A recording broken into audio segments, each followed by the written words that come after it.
Good morning, student. Today we will start our chapter personal pronoun means pronoun. But I am taking help from the grammar book. So in our previous classes we had started about a noun and we had learned it also. तो हमने क्या देखा था इन 8 parts of speech noun is the name of person place और thing. जैसे boy है तो Ram, girl है तो सीता। समझ में आ रहा है ना बेटा, वो नाउन था। अब देखो राम के जगह पे अगर हम ही कह रहे हैं, सीता के जगह पे सी कह रहे हैं, तो in place of noun, right, तो उसको हम क्या कहते हैं? प्रोनाउन। देख रहे हो, प्रोनाउन। देखो क्या करा है, word that is used instead of noun. Noun के जैसे राम के जगह पे हमने क्या बोला? ही। सीता के जगह क्या बोला? सी। अब समझ में आ रहा है? आप अपने लिए बोलते हो, मान लीजिए अपना नाम के लिए जगह आप बोलते हो आई, माई, तो वो आई माई क्या हुआ बेटा? प्रोनाउन हुआ। Am I right? So now क्या कह रहा है? Pronoun is a word used of a noun instead of noun. Noun के जगह पे, उसके अलावा, noun के स्थान पे किसका इस्तेमाल हो जाए? जो वर्ड का इस्तेमाल हो उसे हम क्या कहते हैं? pronoun कहते हैं। क्लियर? समझ में आ गया बच्चों? अब उसी से आगे बढ़ते हैं हम लोग। नेक्स्ट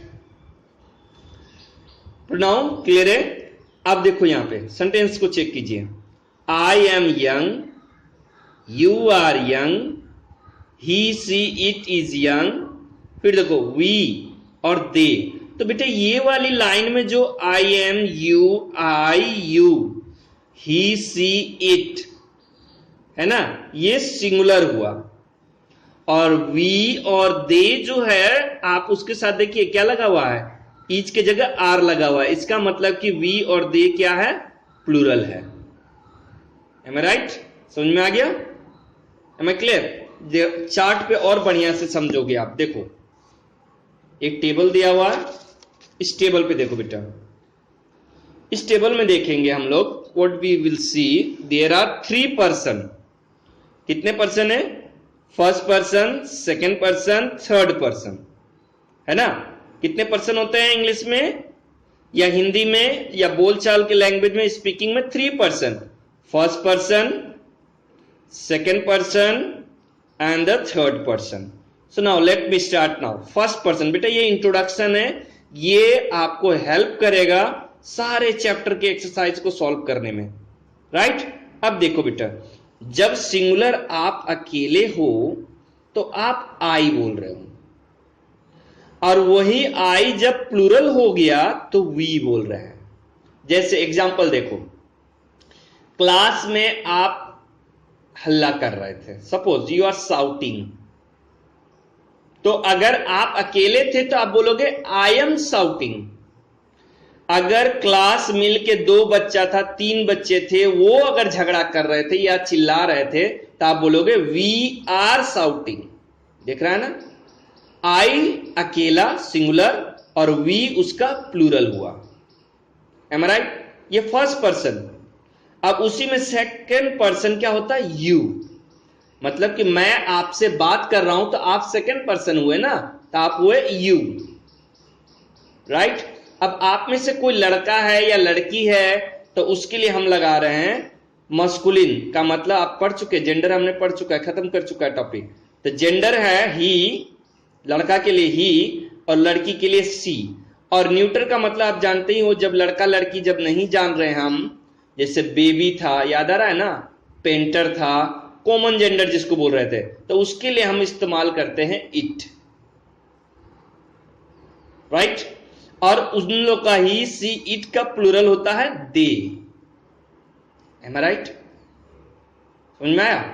आई का प्लूरल होता है वी, यू का प्लूरल रहेगा यू, राइट? और ही, सी, इट का प्लूरल होगा दे। यहां तक समझ में आया? अब आते हैं हम लोग पॉजेसिव। बेटा नेक्स्ट आपका एक्सरसाइज उसके बाद है पॉजेसिव। फोर्थ और फिफ्थ एक्सरसाइज पे ध्यान दोगे तो देखो क्या बोल रहा है। कहानी में है माई, किसका पेन है ये? मैं कह रहा हूं कि ये माई पेन, ये पेन किसकी है? मेरी है, मेरे पोजीशन में, मेरे पास है, तो इसीलिए हमने माई और माइन का इस्तेमाल किया। आप अगर कहते, बच्चे कहते किसकी किताबें हैं? आवर्स। आवर्स का मतलब कि 4-5 बच्चे बोल रहे, सब बोले सर ये हमारी किताबें हैं, आवर्स। राइट? समझ में आ गया? नेक्स्ट फिर देखो, मी ऑब्जेक्ट के सेंस में होता है बेटा। आई का ऑब्जेक्ट होता है मी, उसको हम ग्रामर के लैंग्वेज में एक्यूसेटिव कहते हैं, और वी का ऑब्जेक्ट क्या होता है? अस। ठीक है, समझ में आ गया? मैं अपने आप से बात कर रहा हूं, I am talking to me. मैं अपने आप से बात कर रहा हूं, वो अपने आप से बात कर रहा है, तो we are talking to us. वो अपने आप में ही है। राइट? अब समझ में आ गया? अगर दे रहेगा तो देम हो जाएगा, they are talking to them.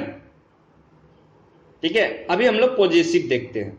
Possessive में हम लोग अभी सीख रहे थे माई, माइन। आई का माई, माइन होगा। वी का आवर या आवर्स। राइट? समझ में आ गया? यू का योर। पॉजेसिव का मतलब योर पेन, ये पेन किसकी है? तुम। यू का मतलब होता है तुम, ये पेन किसकी है? तुम्हारा। तो तुम्हारा का होगा योर या yours. Is it right? Next अब आते हैं बेटा थर्ड पर्सन सिंगुलर और प्लूरल देखते हैं। थर्ड पर्सन में ये क्लियर हो गया। फर्स्ट पर्सन में आई का माई, ऑब्जेक्ट में मी, वी का पॉजेसिव आवर और ऑब्जेक्ट में अस।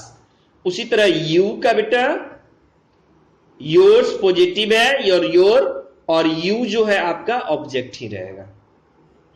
क्लियर है? अब आते हैं हम लोग थर्ड पर्सन में। तो थर्ड पर्सन में क्या करना है? ही का पॉजेसिव होगा हिज, ही का पॉजेसिव हिज। एम आई राइट? और उसका ऑब्जेक्ट क्या हो जाएगा? अगर लड़का है तो हिम, लड़की है तो सी का हार, ऑब्जेक्ट होगा हार। और अगर न्यूटर है, लड़का लड़की कोई नहीं, कॉमन जेंडर है, तो इट, इट्स, ईट। तो इट्स जो है आपका पॉजेसिव है। राइट? अब ऑल जेंडर में कॉमन है जो दे, ही, सी, इट का प्लूरल क्या है? दे। और पॉजेसिव उसका बनेगा देयर और theirs. Right?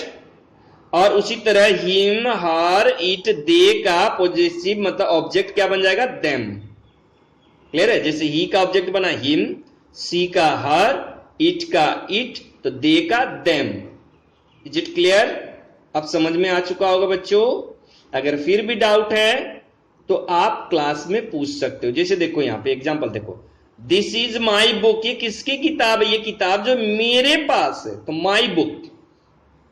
Those are your book, ये तुम्हारी है, तो योर बुक। दिस इज, लड़की खड़ा होकर बोल दिस इज हर बुक या दैट इज हर बुक। लड़का बोल रहा है कि दैट इज हर बुक, तो वो उसका है, उसके पास है। पॉजेसिव का मतलब आपके पोजीशन, मतलब आपके पास होना। एम आई राइट? अब आई होप क्लियर हो चुका होगा। तो चलो बेटा वर्कशीट पे आते हैं अब जरा। इन वर्कशीट से पहले बेटा वर्कशीट 3 में जरा देखिएगा, क्योंकि हम लोगों ने कहानी देख चुका था, याद है ना, ये गवास्कर वाली कहानी। वर्कशीट 2 जो है आपका उसी बेस पे है। तो पहले मैं वर्कशीट 2 को समझा देता हूं ताकि आप समझ पाओ। ओके? तो देखो वर्कशीट 2 में बेटा यहां से पैराग्राफ लिए गए हैं। यही पैराग्राफ है आपके वर्कशीट 2 में कि I am grateful to my uncle. देखो है ना, यही पैराग्राफ मैच हो रहा है ना, वर्कशीट यहीं से लिया गया है। तो देखो इसीलिए सर बुक से पहले समझा दे रहे हैं ताकि पिक्चर से समझो आप। ये आई कौन है? सुनील गावस्कर है। Is it right? वही देखो, I am grateful to my uncle, तो माई भी तो प्रोनाउन ही अभी हमने पढ़ा था ना, पॉजेसिव, मेरे uncle. For noticing the hole, for I have often, जो सर्किल है उस पर ध्यान दो बेटा। आई हैव ऑफन, आई कौन है? Gavaskar.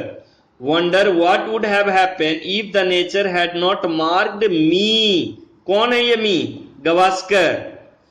Perhaps I would have grown up, I का मतलब यही, ये जब बड़ा होता क्या बन करके? Fisherman working somewhere along the west coast, कहीं समुद्र में जाके मछली मार रहा होता अगर वो मछुआरे इनके पास। देख रहे हो ना पिक्चर में, गावस्कर मछली वाले की गोद में है, वो अंकल ने ढूंढ निकाला था ना, कहानी में हमने देख चुका है ये चीज।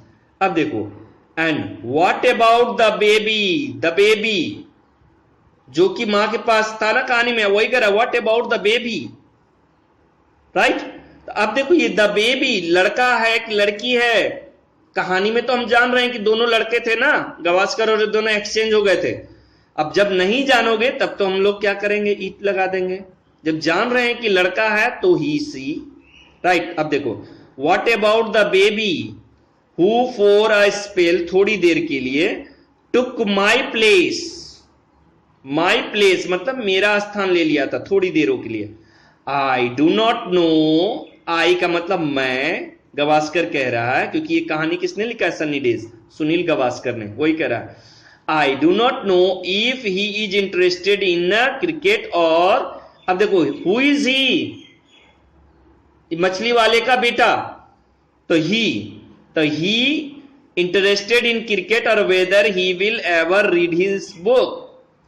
तो वो मछली वाला जो है, हु जो है, ये बेबी जो है, वो क्रिकेट में इंटरेस्ट लेता है या गावस्कर की किताब को पढ़ा है? तो ही किसके लिए इस्तेमाल हुआ? लड़के के लिए, राइट, बेबी के लिए। आई कैन ओनली होप, आई मतलब गावस्कर है यहां, I can only hope that if he does he will start taking little more interest in Sunil Gavaskar. क्या कह रहा है कि मैं आशा करता हूं कि वो मेरे बारे में जानेंगे, मेरे किताब के बारे में जानेगा, तो क्या करेंगे? गावस्कर के किताबों को पढ़ेंगे तो मुझे खुशी होगी। अब बेटा आपके एक्सरसाइज दिया हुआ है, तो एक्सरसाइज में क्या दिया हुआ है? सुनील गावस्कर के लिए हमने क्या इस्तेमाल किया? आई और माई। सुनील गावस्कर के लिए आई एम ग्रेटफुल माई अंकल, तो मेरा अंकल, तो आई और माई का इस्तेमाल किया हमने। बेबी के लिए क्या इस्तेमाल किया? ही और हु। द बेबी मतलब हु, राइट। तो हु और ही बेबी के लिए इस्तेमाल किया। अंकल के लिए क्या इस्तेमाल किया था? ही। आंटी रहती तो क्या इस्तेमाल करते? सी। तो आई होप क्लियर हो चुका है, यहां तक कोई डाउट? नो डाउट, क्लियर है बेटा। उसी तरह वर्कशीट 3 में बहुत ही आसान था। वर्कशीट 3 में पैराग्राफ दिया हुआ है बेटा, फॉक्स और मून की स्टोरी है, तो उसमें आपको ब्लैंक दिया हुआ है, बहुत ही आसान है। तो आप जानते हो फॉक्स का जेंडर हमने पढ़ चुका था, विक्सिन, अपोजिट जेंडर, है ना। तो फॉक्स के लिए क्या लगाओगे आप? ही और हिम। अब मून के बारे में आप जान रहे हो कि मून क्या होता है? Neuter gender. मून लड़का है या लड़की नहीं पता है ना, हेवनली बॉडीज है ना, वो सैटेलाइट्स के रूप में, सेलेस्टियल बॉडी, तो वो हेवनली बॉडीज है वो। तो मून के लिए हमने इस्तेमाल किया इट। तो ये वर्कशीट 3 में आपको भरना है बेटा, बस। So I am now going to over my class. Still, if you have a doubt in a pronoun, again we will discuss in our class. Now, I hope it's clear. Pronoun का मतलब क्या बेटा? In place of noun. Noun को हटा करके जिस चीज का हम रख रहे हैं उसी को हम क्या बोलते हैं? प्रोनाउन बोलते हैं। जैसे राम एक नाउन है, उसको हटा रहे हैं, लड़का है तो ही। सीता या रीना या गीता, इस नाम को हटा रहे हैं तो उसके लिए हम क्या लगा देंगे? सी। अब समझ में आ गया? अगर उन लोग प्लूरल रहे तो क्या लगा दोगे? दे। Okay, in next class we will see the exercises also. Thank you student.